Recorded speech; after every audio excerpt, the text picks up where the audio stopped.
Why is it important to have well-structured soil? A well-structured soil will allow water to gradually flow through it. As the water passes down through the soil profile, it creates a vacuum, and so fresh air is drawn into the soil, thus creating aerobic or oxygen-rich conditions. This is crucially important, as the majority of disease-causing microbes cannot operate in oxygen-rich environments, and they are forced to shut down. Meanwhile, beneficial microorganisms thrive in oxygen-rich environments. Water droplets are held in the numerous cracks and crevices, and in organic matter for long periods of time, thus increasing drought resistance. Good structure allows plant roots to move effortlessly through the soil profile without having to work hard against compaction layers. In soils where good structure has not been built by beneficial microorganisms, compaction layers are easily formed by vehicles, by human and animal traffic, and where the soil surface is left bare by rainfall. Compaction layers force plant roots to grow sideways, limiting their access to nutrients and water. When plant roots break through compaction layers, they encounter anaerobic or low oxygen conditions. Those are occupied by anaerobic microorganisms, which produce highly acidic compounds. Roots cannot survive in such conditions where the pH can be lower than 4. When water flowing through a soil meets a compaction layer, it can't get through, and so, in heavy rain, this can result in a saturated layer of soil sitting on a hard compaction layer. If there is an incline, the topsoil can start to move, resulting in a landslide. This type of soil erosion is a big problem in many places around the world. So how is good structure built by the soil food web? Well, this depends on the type of soil we're dealing with. The terms sand, silt, and clay describe the size of the soil mineral particles. Sand particles are relatively big, and so are the spaces in between them. Water quickly finds its way through the gaps, and not very much water is retained, especially if the organic matter content is very low, as organic matter can absorb huge amounts of water.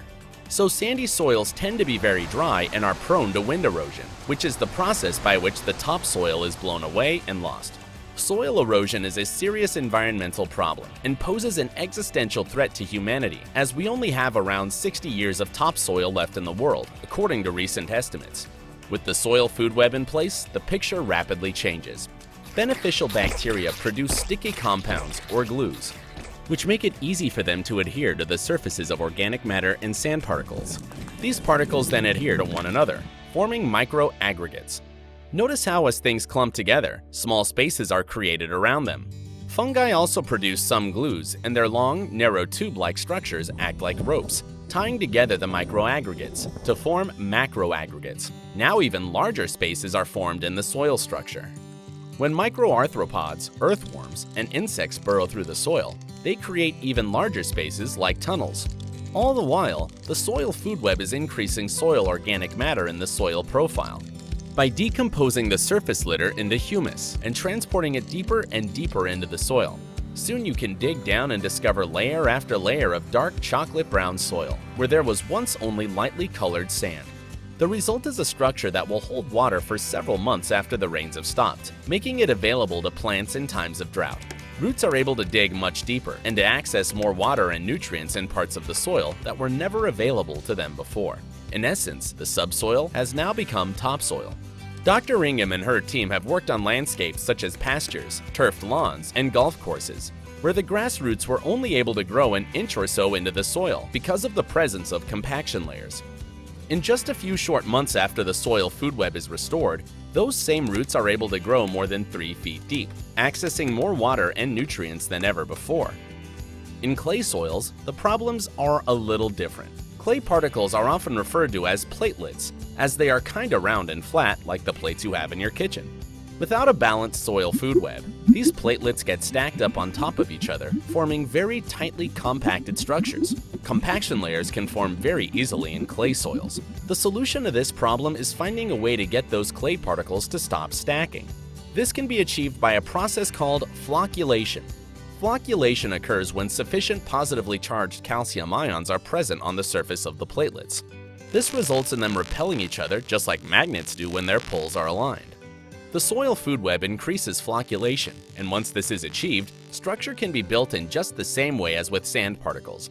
The result, once again, is a well-structured soil that enables plants to access more water and nutrients than ever before. For farmers, this means increased yields. cost savings due to reduced irrigation requirements, and even further cost savings as there is no longer any need to plow. Lower costs and increased yields result in greater profits. For the environment, there are a number of benefits. A well-structured soil that is home to the soil food web purifies water as it passes through the soil profile. This is because any contaminants in the water are seen by bacteria and fungi as nutrients and are rapidly absorbed into their bodies as the water passes by. Soil erosion by wind and water are greatly mitigated, offering food security to future generations. And finally, water vapor is one of the most abundant greenhouse gases. By enabling more water to infiltrate the world's soils and to flow into aquifers, we may be able to contribute to the fight against climate change.